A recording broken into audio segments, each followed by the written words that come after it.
Hi, folks, and welcome to Frankenstein Podcast, a creature feature podcast about monsters and why we love them. I'm one of your hosts, Joe Praska. And I'm your other host, Khalid Hussein. What up, Khalid? Not much, buddy. How are you? I'm doing pretty good. I'm really cold. I'm in Minnesota, and it's really cold, but I have a heater right next to me, and that helps. Nice. I'm such a wimp. I'm in California and I still need a heater. Like, my heater's going in my room right now, but it's not like, oh, I'm so weak because of LA. It's because they don't insulate houses here. So, like, I don't know if you know much about desert air, but like at night it gets incredibly cold, like compared to the day. So if your house is not insulated, it's one of those annoying things where in the wintertime it's colder than the outside, and in the summertime it's hotter than the outside. That seems frustrating. There's an adjustment period for sure. Yeah. But at least you have a pool. I definitely have a pool. It makes all problems seem a little more trivial. Yeah. Guess what? What? Happy New Year. This is our first podcast of the new year. Yeah, it is 2021, son, and we're off to a terrible start, dude. Like, oh, what a week. Yeah, it's like 2020 part 2 already. Dude, yeah, seriously. I got up, I look online, I see the news, and I'm just like, are we in the upside down? I mean, obviously, we don't need to dance around it. We're talking about Kim and Kanye divorcing. Right. It just blindsided me. If they can't make it, who can? Honestly. Yeah, totally. I guess all great things, I should say, come to a tragic end via Deadline and TMZ headlines. Yeah, I guess holograms of a deceased parent aren't always the best gifts.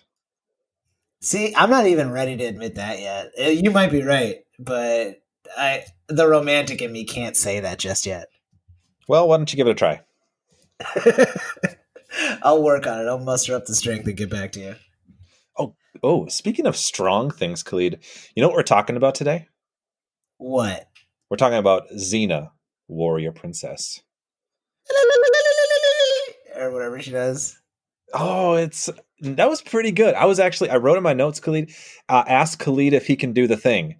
Oh, okay. Well, I'm glad I could beat you to the chase. We do something kind of similar, or the women in my culture do something kind of similar at weddings. Oh. So, yeah, so you're pretty good at it, huh? Well, I don't know. When I was younger, I was just like, oh, it must just be like an every woman thing. And then I got a little bit older and understood that it was just a coincidence. It kind of should just be an everyone thing. Yeah, no, I agree. I would love to do that just anytime I felt like I needed to get my vibe across. Can you do it again? No. I feel subconscious about it now. I'm gonna try it. All right, I feel a little less self-conscious, so thank you for that. It was pretty good. Yeah, yours is great. That's what I mean. Like, I feel like, oh, okay, that was dope. I think I sounded kind of like an alien. Actually, I wasn't very good. It was a little alien-esque, but I don't know if that's like a bad thing. I don't know why we're running to it being a bad thing. Fair enough. Thanks. I appreciate your confidence in me. I got you, buddy. Yeah. Do you want to tell our listeners what episode we're talking about? We are talking about Season 4, Episode 3 of Xena Warrior Princess, directed by Doug Leffler and written by Rob Tapert, John Scullin, and there's five more people credited, but I think those are like the main writers of the episode. It's a writer's room deal. So we will be getting our synopsis from our homeboy IMDb today because it's a little bit more in depth than our homeboy. It's a little more in depth than our homeboy Google. I'm giving Google a pass just because it's like, I don't know that we should be like expectant of like in depth descriptions of every episode of Xena just because. Yeah, so IMDb has this to say. It goes a little something like this. Xena and Joxer travel to Potadaya, where they find Gabrielle. But after some strange attacks, Xena starts suspecting that the woman that's supposed to be Gabrielle is indeed Hope, and that her child, the Destroyer, could be alive.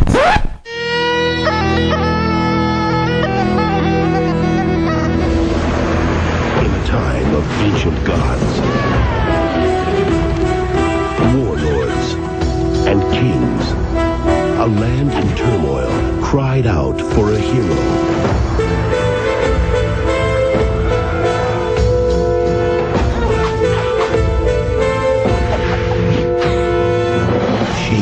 Was Xena, a mighty princess forged in the heat of battle. So we're specifically talking about that episode, Khalid, but I think that we'll probably just kind of ponder and meander around, just talking about Xena in general. I think a little bit, and dig into the episode, and of course, the monster in question today. But I kind of wanted to ask you before we dig into the episode itself, like, what's your history with Xena or the legendary journeys, as they tend to say, the kind of like the Xena Hercules, I guess, I don't know, cinematic universe, TV universe, I guess you could say? Oh, I was a huge fan. I ate that stuff up. It came at that sweet spot for me where I was like, maybe between ages of like 5 and 8 is when I was watching them. I could be getting the timeline a little bit like skewed. It was just like, it's the type of show that like is vivid in your memory as a kid, but no specific time as a kid. It was just always there because it was so heavily syndicated. I did also like Hercules a lot. I do like, and I'm not saying this just because of like the retrospect of like where the two actors have gone with their careers and lives, but like I did always like Xeno more than Hercules. There was just something I don't know, Lucy Lawless just like had so much more fun with the character and leaned into the absurdity of it. And just rewatching it today, I was like, oh yeah, like this show pretty much understood that it was like it was like kids and dudes that wanted to see like scantily clad women. That was the audience for this show, and it like really plays up both factors, I feel like. Right. Yeah. I'm with you. I was kind of into both of them when I was growing up, but I think Xena was on way more often for me. It's the one I know a lot more. My aunt was really into Xena. She actually has a cat named Xena right now, so she'll probably be excited about this podcast episode. But I'm with you that it's like it was just on so much that I don't always remember specific episodes. I remember like some ideas and plot points here and there, but I don't think like for something like Buffy, for me, like I know episodes a lot. Like I know that a lot more in terms of like my 90s, like I don't know, like fantasy sci-fi show type things, but I just like have this familiarity with it. So like whenever I go back and rewatch some episodes, I'm just like, it feels kind of comforting, if that makes any sense. Oh, totally. No, yeah. It just comes from like those from like a bygone era. You know what I mean? And it's like, Right. I don't know.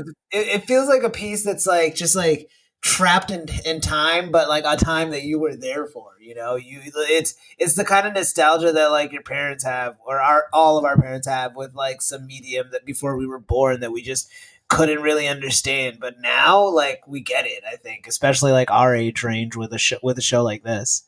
Yeah, it's like a TV show that feels like a TV show. Like TV shows now feel like cinematic, like high production value and everything. Like this feels like like like a TV show, and it's campy and silly. The effects are not very good, but it's just so charming in that way. Like, Oh my it, no, god, she would do you know, like the smallest, like the sound effects.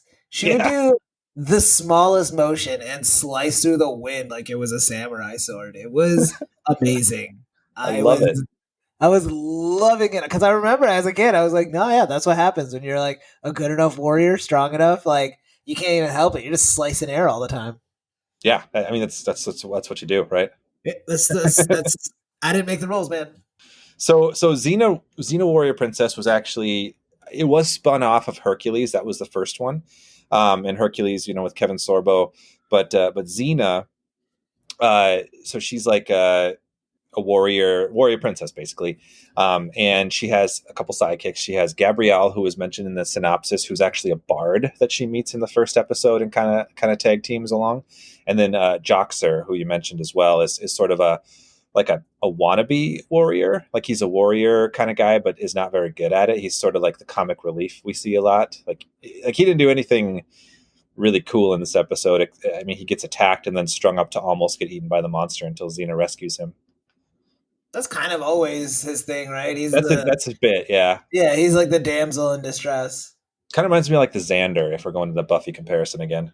Dude, that's immediately what I thought of. I was like, man, Yeah. every one of these like shows about like supposed imminent danger had a person that like, but for all rights should be dead by now. Absolutely, yeah. But it's also like, so on top of Xena, there was also like a young Hercules spinoff. Did you ever watch that?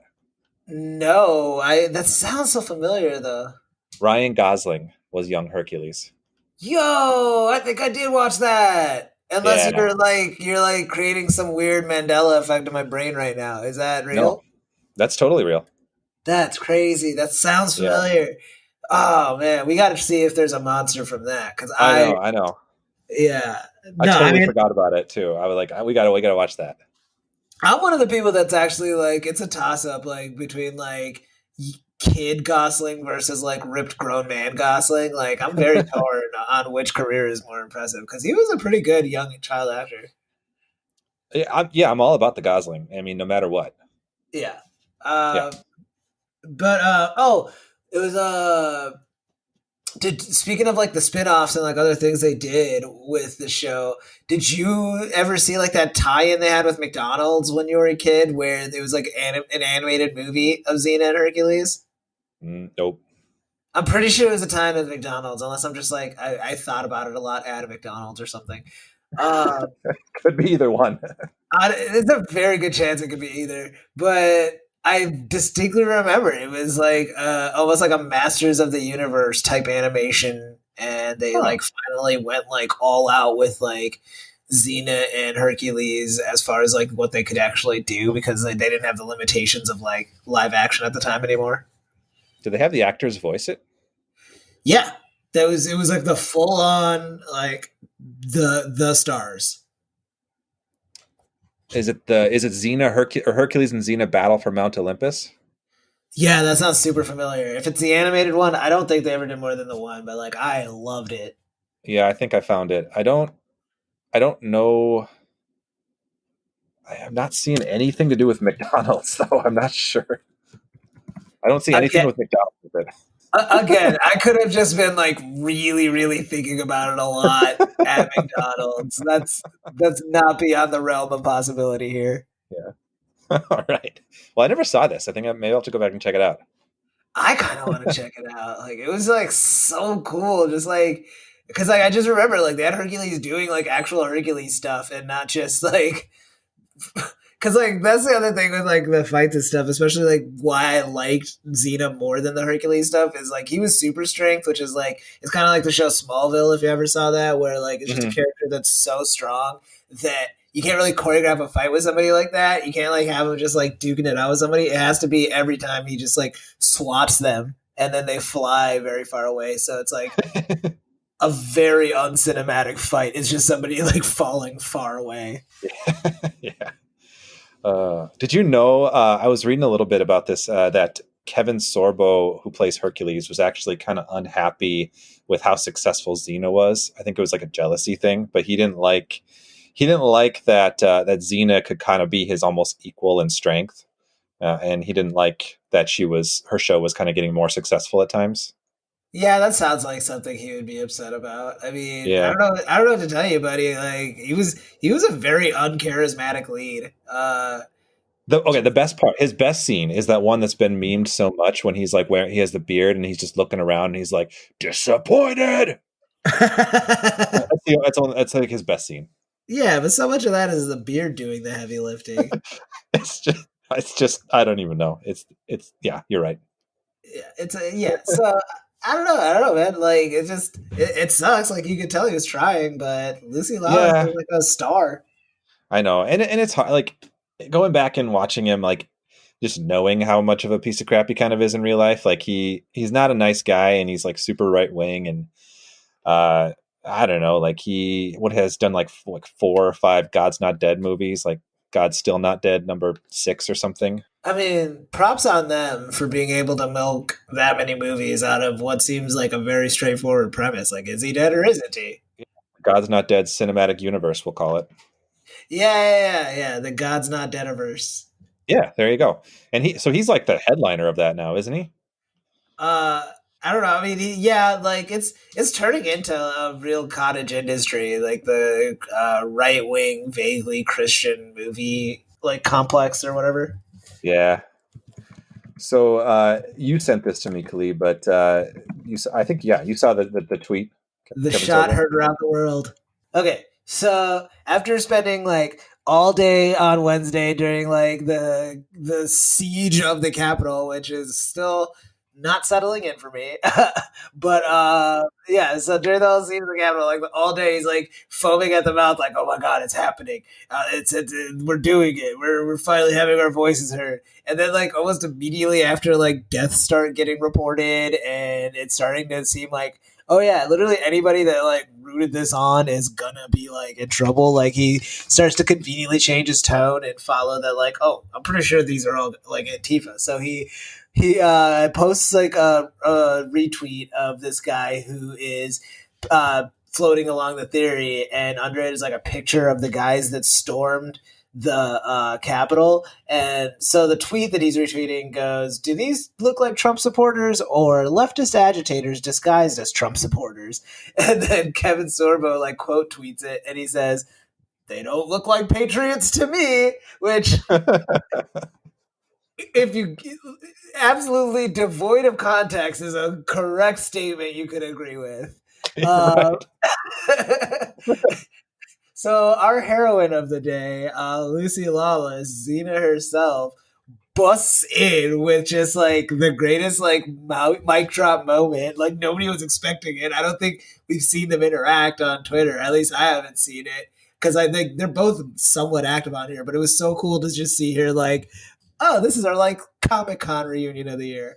So she comes in to his whole "they don't look like patriots to me" comment and goes, no, Peanut. They are not patriots. They are your flying monkeys, homegrown terrorists, QAnon actors. They are the douchebags that go out and do the evil bidding of people like you who like to wind them up like toys and let them do their worst. Hashtag keeping your filthy hands clean. Hashtag enabler. Devastating. Like, just, can I just say, like, the Peanut, starting it with Peanut. I don't even know if that's like an actual like charming nickname she had for him back in the day. It's just, it's such a cutting way to start this like point by point rebuttal rebuke. She's amazing. She is. She is. Oh, before we jump into the episode, I wanted to add on to your earlier comment. You said that the show kind of knows who it's for. It's like kids and like men who wanted to see kind of like scantily clad women. There is Yeah, I don't know. I also, mean, does that sound right? Like, I mean, I remember like my sister watching it with me, but I can't remember if she even cared. so it actually kind of became like an icon in like the queer community. Did you hear about this? As I got older, like after I'd already stopped watching the series. Yeah, so like the studio was kind of very against it being like quote unquote like a lesbian show. So I know that they like mandated that Xena and Gabrielle couldn't appear together in like the title sequence in the same frame or something, because like they didn't want to come off that way, like be labeled in that corner, I guess, or whatever. But there's just like, I mean, if it was nowadays, like it would be criticized for just being subtext, but it was like some heavy subtext throughout the show that I think some of the writers and definitely the actors tried to get across, but they were kind of doing it against the wishes of the studio, sort of thing, like kind of like the hinted romance between Xena and Gabrielle. And they actually, I mean, there's actually multiple instances where they do kiss, but it was always like some instance where it's like a body swapping, or they're under control of some demon or something, you know, so they like were always able to hand wave it just in case. But since then, like Lucy Lawless has been kind of like a champion in like the LGBTQIA community and been really supportive of like the movements there. And then like I found this cool interview with her in it's like Lesbian News magazine. But she admits that Sure. she wasn't sure about Xena's sexual orientation until like the last episode for sure. But Gabrielle had to revive Xena by passing water into her mouth. And Lawless says it was clear that these two characters were more than just close friends. She says, quote, there was always a, well, she might be or she might not be, but when there was that drip of water passing between their lips at the very final scene, that cemented it for me. And she says, now it wasn't just that Xena was bisexual and kind of like her gal pal, and they fooled around sometimes. It was like, nope, they're married, man. Huh. Yeah. Well, I mean, so from I her, guess, it's canon. I mean, I'm fine with that. To be honest, like even before I had the words for it, I think I always just kind of assumed like Xena was at least bisexual, but yeah, I don't know. I guess I never really interrogated it. She was just like an awesome action heroine. exactly. Yeah. She's just a badass in general. But it's kind of a cool. I think it's kind of a cool aspect to the character and like legacy that it's kind of taken on. Totally. Yeah, no, Yeah. but yeah, they're cute together. Like every time I see them together, like I remember their chemistry being like really good, like in an actually way, not necessarily a romantic way, but Oh, totally. Yeah, they're both great. yeah. So these shows, like these legendary journey shows, are like definitely no strangers to like monsters and creatures, which is totally our bag here. But this episode specifically, I didn't remember the episode much, like honestly, but I remember the monster. Like it's one that did kind of stick out to me, like the creature feature aspect of it, which actually I think we were saying before we started recording, like isn't as big of a component to the episode as I remembered even, but um, in some sense, like the monster arc of it is relatively self-contained, so you could go and watch it and kind of know most of what you need to do, but it does have a lot of elements that are building off of like previous storylines. Like Xena is relatively self-contained, but it does have a lot of plot threads that you kind of need to know if you want to get the full context of the story. Would you agree with that, Khalid? Yeah, that was kind of the part and parcel of shows like this back then. It was like kind of an overarching storyline that they had to dangle along to get through their 22, 23 episode order, and then there'd be episodic Exactly. stuff. Yeah. Yeah. So kind of the big thing that you kind of need to know coming into this. So for listeners, if you're planning to rewatch Xena before this, or rewatch just this episode, and kind of confuse what's going on, but uh, Gabrielle dies a few episodes prior, taking out Hope, who is her daughter, actually, like a special god type infused daughter. So Hope was the what was kind of like a demigoddess. Was it Dahak? Yeah, it's Dahak was Dahak. the evil god. Yeah. Yeah, was the evil god who like impregnated Gabrielle, and then Hope was born from that. And Hope has like super like growing abilities, so she became like an adult really fast. And Gabrielle had always hoped that Hope would be like good, but never ended up happening. So when she sacrificed herself to kill Hope, actually Dahak like saved both of them and kind of dropped them somewhere. So Xena had been kind of like wandering sad, knowing that Gabrielle died, but then she finds Gabrielle, but it's actually Hope. But Gabrielle's also still alive. So there's this kind of like soap operatic, like multiple people, like twins, but actually one's secretly a daughter of the other one, and it's like God involved. So there's like this soap opera element to it that's kind of fun and kind of like super silly. But so Hope is like kind of the driving factor of this episode, posing to be Gabrielle to her parents and to Xena at first, and then harboring a monster in a cave outside of the village who has been kind of like terrorizing the town as well. So would you say that kind of sets up where we're at pretty well? Yeah, basically. Yeah, that's a good setup. Yeah, and so that now we come in where Xena's looking for Gabrielle, finds who she thinks is Gabrielle, and has to investigate what this monster creature is. And that's sort of where the episode starts. And we first start off with a guy like and his dog wandering around, and the guy gets eaten by the monster. But the dog's name is Pluto, which I found really funny. It made me think of Mickey Mouse. Yeah, but I mean, Pluto technically was like a god too, right? Well, it's a I don't know. Roman god, I Pluto's a thought. Roman god, and this is Greek, so I don't know if it makes sense.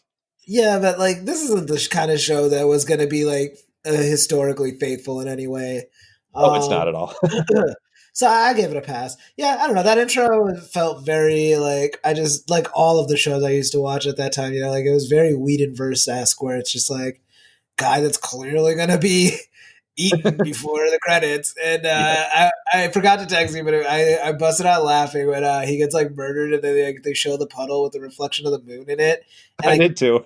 I guess the implication is that it got bloodier, and that's why the moon suddenly turns red. But it turns red so fast and like a weird tint of red that I was just like, "This is clearly done on a computer or something, like in post.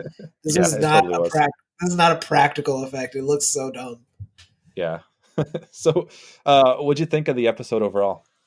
It was okay. I don't know. There's, I always have a soft spot in my heart for shows like this. And I can like an episode here, an episode there. I can always go back and watch it and appreciate it for what it was. But these were never good. You know, even us as like small children, I think to a degree understood that is there's I really think like you could probably like get a count going, and this would have more sound effects than the Three Ninja movies, which were explicitly made for children.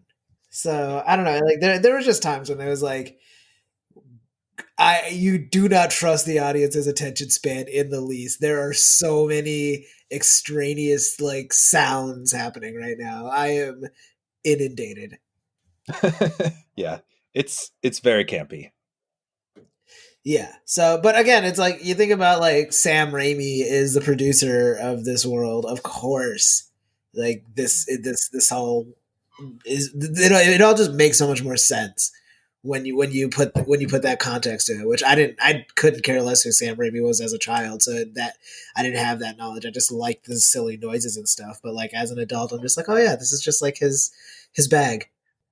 Yeah, and it's like you said, it's like not good per se, but it's just really fun to revisit, and I like the vibe. Like I like that kind of the Raimi fantasy vibe that we get in this and like these other legendary journeys. And he did like the Legend of the Seeker show too, which was okay. Had a similar vibe, but I remember seeing recently that there was some people that were like criticizing the new Witcher show that's on the Netflix for saying it feels too much like the old Xena episodes. And I was like, that's kind of what I liked about that. That it was like it's like highly produced, but it feels like campy fantasy from the 90s a little bit, you know. And I was like, I kind of wanted that. Like I didn't want another Game of Thrones with that. So like the legacy of Xena living on in that is kind of cool, I thought. They should cast Lucy Lawless in it. I hope they do. Like that would be a missed opportunity if they don't. Yeah, well, I would love to see that awesome lady back on the screens. I'm sure she's been working. She was in Agents of Shield a little bit. Was she? First like second season, I think. I think she's doing other things.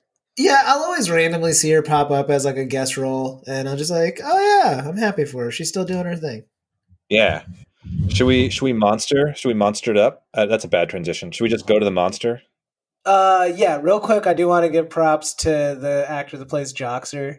He is doing thankless job playing just like the useless buffoon, but someone's got to do it, and the best ones know how to like really have fun with it. Yeah, he's pretty good. I'm with you on that. Yeah, so I just and he's Sam Raimi's brother, Ted, right? Is that Ted? Yeah, Ted Raimi. Oh, that's fun. Okay. Yeah, so that's it's just like I never knew that as a kid. So like whenever I'd see him in all these things, I was like, oh, it's kind of like what Sean Gunn and his brother, or James Gunn and Sean Gunn kind of do, you know? Yeah. Where it's like, yeah, oh yeah, one of them is like the creative, like zany world creator, and then the other one like is just really enjoys playing like oddball characters in those worlds. Yeah, I like that. That's pretty cool. Don't you have a Sean Gunn story? I had to think about that for a second. I was like, do I? It's really not much of a story. I was taping actually it was weird. It was like an Anthony Jeselnik, the comedian. Like I was taping a set of his and then this other comic, Megan Gorley. And it was cool. Or no, Megan Gailey, not Gorley. I think there is a Megan Gorley. Anyways, I was taping their show, and then it was at the UCB Franklin, and so there was an actual like live show after that I guess Sean Gunn was just gonna go to. So he was in line, and I'm walking out with like a camcorder and like a bunch of other stuff, and like very just like a little bit like exasperated, and I look up and I see him, and I'm like, whoa! And he's just standing in line like a normal person, which I guess he is a normal person to 99% of the world.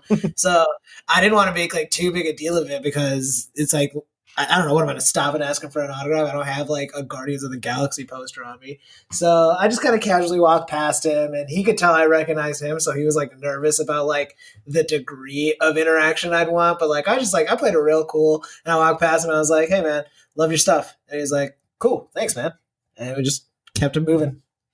Damn, slick.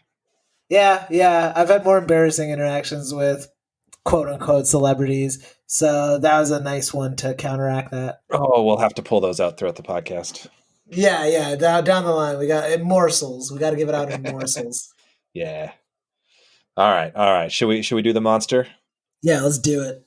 Let's do the monster. All right. So the monster in this episode is called the Destroyer, and it's it's like a 7-foot tall, like porcupine-esque creature. It's like bluish gray, has like weird looking eyes, but it's actually one of 6 planned children of the god Ares and the demigoddess Hope, who we talked about earlier, and he's actually the only one to be born. So he's very strong, covered in spikes, grows fast. He reached 7 feet in like a matter of months.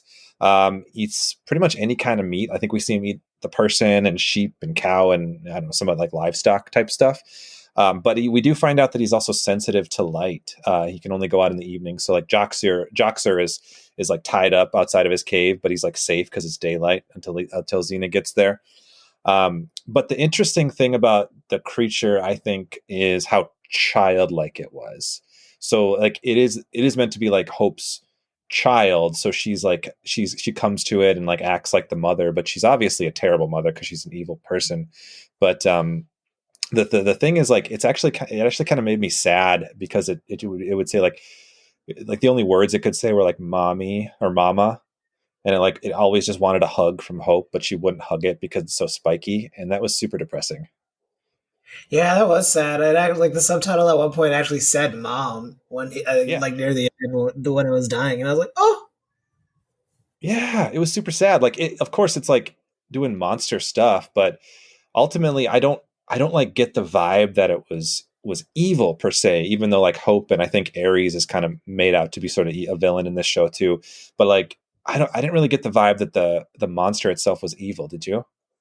No, it's definitely like that Godzilla energy of like it's kind of too big and scary and strong for its motives to even matter anymore. It's just a threat. Yeah, and of course, like it wants to please its mom, and the mom's evil, so she like kind of makes it do evil stuff.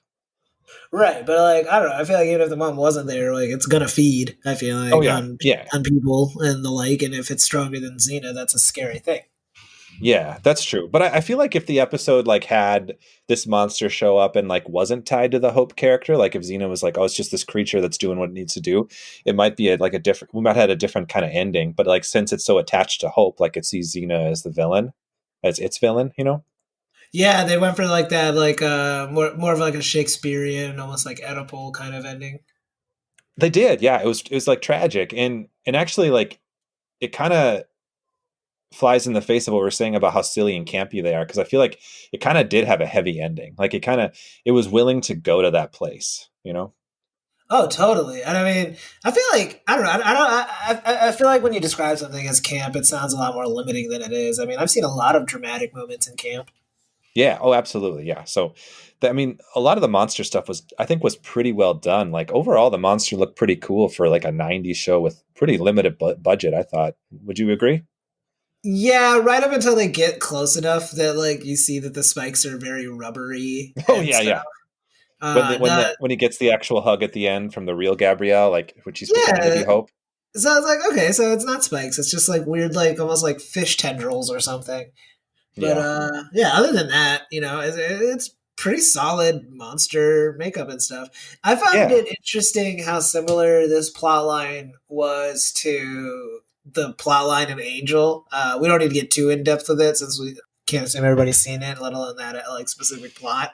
But you know, where like one of the characters like gets pregnant with like this thing that's gonna be like a demigod or something, and they all gotta like race against time to try and stop it from being born, or at least like stop it when it's born. Do you remember the storyline I'm talking about? Oh, was it Cordelia? Yeah, with Yeah, Cordelia. yeah, I remember that. Yeah. Yeah. So, I mean, I just bring it up just to say, like, it was interesting, like, how similar it all felt. Yeah, some of these shows kind of had some they had some similar plots. Like I love these like 90s kinds of shows like that. They are very very much like a soap opera. Oh, Yeah. totally. I mean, everything's like a soap opera if you keep it on air long enough. You know what I mean? True. There's True, yeah. literally only so many like notable scenarios to put somebody in. Yeah. But you kind of got to appreciate just how much they went for it though. Like how much like how like these plots get so weird and out there and goofy. Well, yeah, I mean that's the testament to like a good long running show is they accept that everything is kind of like recycled, and then they push through that and try to find something weird within that. Yeah. So anyway, do you think like overall monster good, effective creature? Yeah, very effective. You know, the 7 foot tall thing was like scary. I don't know. There wasn't much to it. It was just kind of a tool for hope. So like Yeah. a lot of the like what's scary about it is like how it could be used. You know, so Hmm. in that sense, it's more just like we're talking about a weapon instead of a monster. Kind of true. And that's also kind of adds to that the tragic element to it of how it's like it never gets to really be itself. Right. I kind of liked how pieces of this episode though like leaned into sort of like almost horror movie tropes, like some jump scares here and there, and there was like the fight at night early on when and they're all hiding in the barn overnight until the monster went away. Like that kind of felt like it was drawing from like horror movie elements, so like they're kind of leaning into the fact that this was a creature feature. Yeah, it was definitely a lot. Like, it felt a little bit more outside of the norm of how they do it. Where I guess that's why I keep coming back to like the Whedon verse. It felt more like that, where it's like a monster attacks like the town kind of story. Yeah, it actually did. Yeah. Yeah, because I do remember it was a lot more. The spirit of the show is a lot more like look at these great warriors and their feats of strength and their legend building. Mhm. So. Yeah, and there's always like weird like creatures and mythological beasts that show up in the show, but this one kind of felt like like you're right. Yeah, it's comparable to like the Whedon verse where it does feel kind of like a monster like attacking a town kind of thing. Yeah. Yeah. So Yeah. Yeah, I think that might be why this episode kind of stuck out to me over time. Like I don't remember much about it, I remember just kind of the creature. I think I kind of remember the barn scene, but yeah, it always did kind of stick with me. Yeah, no. It's a good choice though. Solid pick on the episode, buddy. Yeah. So I have some behind the scenes stuff that I thought was kind of interesting about the creature here. Ooh, yeah, you were Well, talking about that. not too much. I mean, not specifically about the creature per se, but it's about the guy who designed and played the creature. So the you could probably tell by looking at it, it's like a combination of suit, like a monster suit and puppetry, right?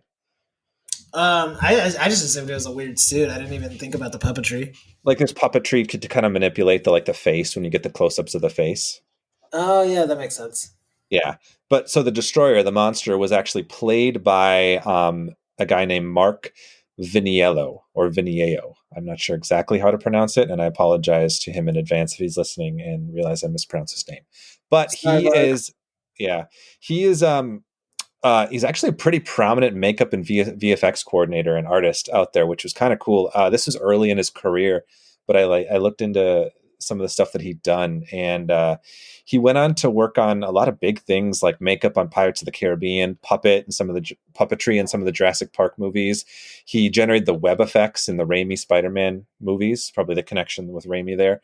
But he also was involved in like Alien. I think he actually wore the alien suit in like Alien 4 Resurrection. He did stuff in Lord of the Rings, Stranger Things. He worked under like the legendary creature designer Stan Winston for a while, so he's got a strong like grasp in the kind of creature designing world. And so it's kind of cool. Like I didn't know that coming into this, so it's kind of cool to sort of like choose this episode to kind of learn about this guy a little bit more and be like, oh, he's had a hand in a lot of like famous creatures that we kind of recognize now. Yeah, he's a staple. Yeah. So the thing that I found was kind of cool about him though is so him and his wife actually run a company called Enchant Tales, Tails, and like a tail, like the thing that you wag, like Enchant Tail. And I'll of course like link it in the episode notes here. But is that like a bon mot or something? Like, what is that? They make and sell mermaid tail sleeping bags, and they also make a series of books and a whole mermaid like mythology to go along with it. It's actually going to be adapted into an animated show on Netflix, I think, coming out. But all of this whole business that he created with his wife was inspired by the fact that he worked on that like Adam Sandler flick, I think it was Bedtime Stories, and he had to design like this luminescent mermaid tail for one scene. And his daughter saw that, and his like young daughter, and she's like, "Daddy, I want one." And he's like, "Oh, maybe I could do that." And so like he designed her like a mermaid tail sleeping bag, and was like, "We should do more with this." And like he made a whole company, and it's like this whole thing now. Wow, good for them. Yeah, I thought that was really cool. I'm like, my daughter's only 2.5 at this point. I'm like, I feel like that'd be kind of a cool thing to get. I mean, she's already started referring to herself as a queen, so you should probably start making some offerings. Oh, I know. Yeah, she's ready for it. Yeah, you're right. Yeah. Yeah, I thought that was pretty cool. Just kind of knowing. I mean, like in some of these old shows, like like when they just have like a creature, it's sometimes bad CGI, or like you can tell it's maybe not the best effects work. But I felt like I was notable to me that the puppetry and like the suit work it did feel kind of top notch for like an early '90s show.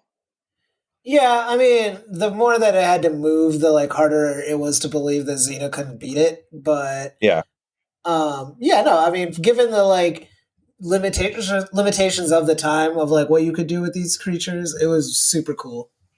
Exactly, and it's just a well designed monster in general. Like I think it looks cool too. Like just the colors and like the kind of otherworldly sort of way its legs worked. Yeah, it kind of reminded me of like Saru from Star Trek. Yeah, that's a good point.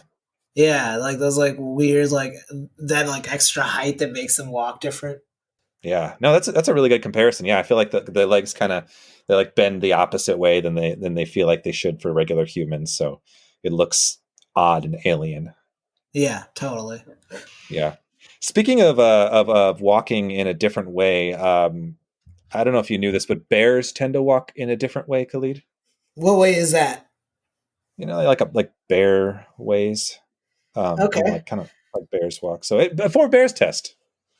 Oh yeah, the 4 bears test. Yeah. It's your first time hearing about it. It's exactly what it sounds like. What happens if you replace the monster we're talking about with 4 bears? It's essentially just kind of asking the question of, hey, does the monster work independent of the narrative it inhabits? So with the Destroyer, it's kind of interesting. I think strength-wise, they really kept implying that this thing was like crazy strong and gonna, be a destroyer. So like, I guess like if you go around the hype that they built for it, then no, it would fail the 4 bears test. But just based on what I saw of what it could do, like what they demonstrated when it goes after that guy and stuff, I don't know that there was anything in it that was like even Xena would have like probably just as hard of a time with 4 bears as she did with this monster ultimately. So I'm gonna say like based on my own like evidence that I like empirically like witnessed, I'm going to say that it did pass the 4 bears test. What say you, Joe?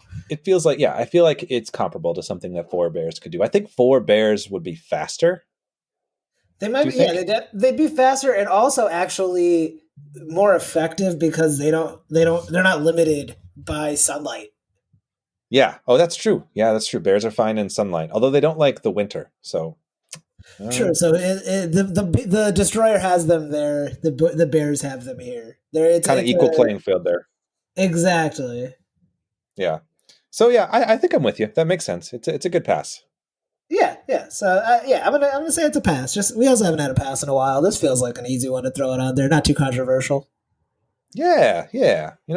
Speaking of controversial things, Khalid, would you fight or would you flirt with the Destroyer if you encountered it in the wild?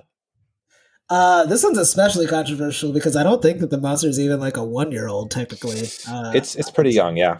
Yeah, on the timeline, like it's very clearly like we were saying earlier, a child. So, I mean, I guess if you just like take out if you ignore that detail and just like treat it like a monster and whatever, like say you meet the monster when it's 20 instead of when it's 1, we can judge it a little easier. So yeah, with this monster, I would say even if it was age appropriate for me to flirt with it and it would appreciate it and I could woo it and all of that, I would still probably fight it for 2 reasons. One, ultimately Xena did not make it look that hard to kill it. Just one clean sword shot through the back. I'm not saying that I'm as good a fighter as Xena and that I could get away with like pulling that off, but there is something reassuring about it just being as straightforward as stabbing it with a sword. Seems easily distracted if I can just get behind it.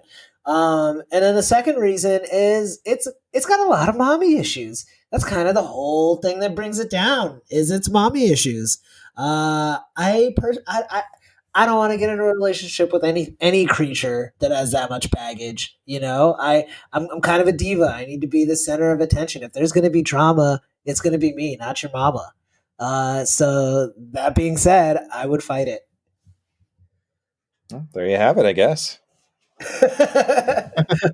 Were you expecting that? Were you expecting that reasoning? I mean, I wasn't expecting anything, so yeah. That's good. Always keep your expectations low, if at all existent. I like to keep an open mind when it comes to fight or flirt. Yeah, you're just along for the ride. Pretty much, yeah. Yeah, I imagine also if you came across this creature at like 20 years later than we see it now, like I wonder if it would be bigger. Do you think it'd be bigger? Because it grew really fast in like a year. I guess it'd probably be like at least like a 10-footer if it was allowed to like fully grow. Okay, you think fully grown this creature would be about 10 feet? Yeah, I'd say about 10. That's I also imagine that it would get a lot more jaded as the years pass. Like I think it'd probably recognize.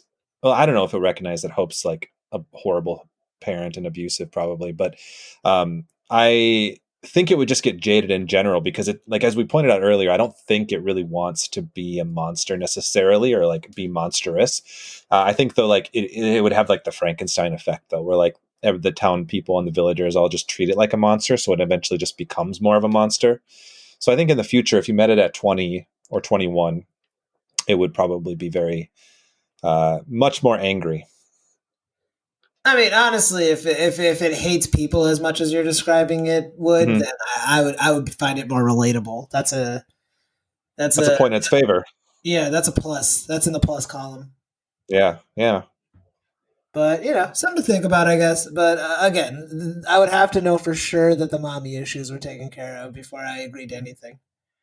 Well, I mean, in this episode, he kills Hope, right at the end. He does. Yeah, but say Hope too. Say Hope still dies, but he survives. In 20 plus years, he's jaded about humans. Hope's out of the picture. Then you might flirt.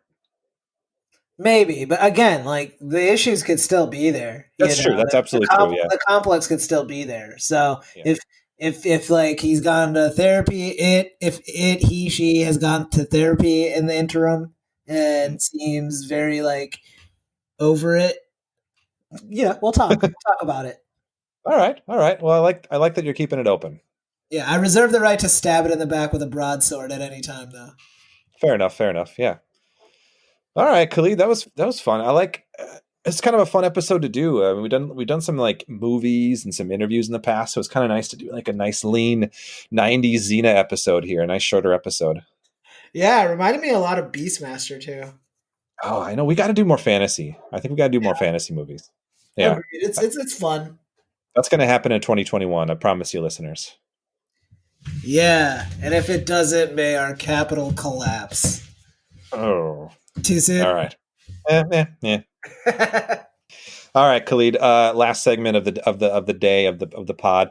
What the fandom? It's the segment where we just talk about what we're into, watching, reading, listening to, doing. I guess that we think you guys might get a kick out of. So, Khalid, what the fandom with you? Or I'm sorry, Khalid. What the fandom? Thank you. I was gonna make you redo it. Yeah, I don't know. I guess Season 3 of Cobra Kai on Netflix. That's my fandom. It just Really? dropped. Yeah, dude, I'm into it. It's basically it's like those like the OC and One Tree Hill type shows, you know, like those like teen soaps, but a lot of like karate, and it vacillates between like laughingly and distressingly violent, like the kind of karate they do against each other, where it was insane. I think it was like a 15-minute fight sequence in is the season 2 finale to like with like children, and the whole time, What? yeah, like it is. You go through like phases with it. That's how long the fight sequence is in that episode. Where you're kind of bored, and then you're back in again and scared for these kids, and then bored again, and then scared really at the end with like the cliffhanger they drop it at. No, I don't want to spoil it. It's a great show. I wasn't like the hugest Karate Kid fan. I was just kind of before my time. But I knew enough of it that like when I watched the show, I could really understand like if you were a fan of Karate Kid, like the show is for you. Even if you're not, it's for you. But like especially if you've seen the movies, like it does a lot of fan service in that regard, and it's cool to just see the journey that these characters take because a lot of these actors have been embodying these characters for decades now. Cool. So yeah, Cobra Kai season 3. I mean, watch the other seasons too, but that just dropped, so that's what made me think of it. All right. Sounds good. What the fandom with you? I'm sorry. What the fandom with you? Thanks for asking, Khalid.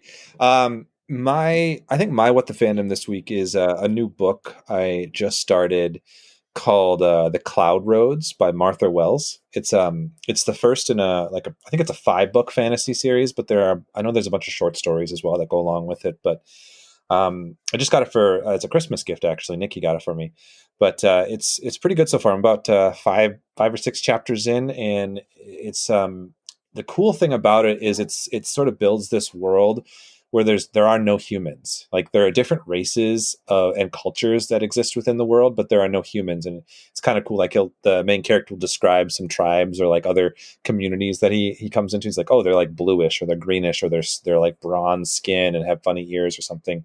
They're just different types of races of creatures, but the character is like this kind of shapeshifter guy who can take a groundling form where he can walk, but he can also shapeshift into this like flying winged creature. But he doesn't know where he comes from or what his species really is, and so the story picks up when he starts to meet somebody like him, and they bring him to a place where he might find other creatures or people like him. So it's really interesting. It's a really cool world building. It sounds kind of silly when I'm describing it. They're just like, wacky creatures and stuff, but it's kind of got like some cool themes of like being an outsider and an outcast and what that does when you find people who are like you too, because it's pretty jarring to live that long without knowing your people. It's good. It's good so far, and the writer takes the source material seriously. So what could have been like silly or campy, like is just treated with like this kind of sense of respect, and there are campy elements, of course, but it's really fun. Nice. That sounds really cool. Yeah, I'm into it. I keep thinking it'd be cool to see as a movie, but I just don't know how they would do it with no humans. It'd probably be animated. Yeah, it could be a cool animated thing, maybe like a Studio Ghibli kind of thing. Yeah. That'd be so cool. All right. So what are we doing next time? So Joe, next time, thank you for asking. Next time, we're going to do the comic book Monstrous. So look for volume 1 if you want to read it before we do. And yeah, we look forward to discussing that with you guys. Until next time, creep it easy.